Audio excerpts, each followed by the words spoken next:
Kaixo arratzalde honina, Jose Mañaniku, da nire jiru damen merkala.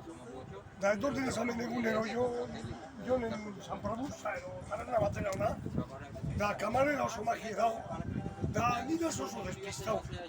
Da gaur pasautaz kotxean, da derrepente ikusi dut komun bat, da esan dutzen eski, zerti monte pasetan da, ze arazo dekozu hemen. Da ez uste urte askotan dekiele arazo handi bat.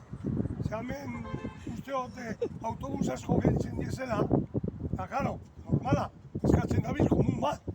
Orduen, ni esaten nabilela da, zelan pasaulik gaur egun nien, mundu moderno baten.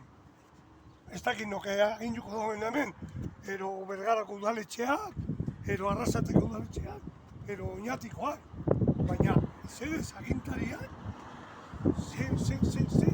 osea, bate-materi, esturotxo bat etortzen maiako, hombre, gaztiek galdu aguantau, baina jende nagusiz etxartzen dagoen hemen, autobusez, selba baten, ados nau, baina hau ez da, vamos, orduen, zerren biu, bakoitza bere poltsatxue ekarri, txakurren moruen kakain, da gero batu, haber agintariak udatxekoa, mesedez, soluzioa, ja, baina ja.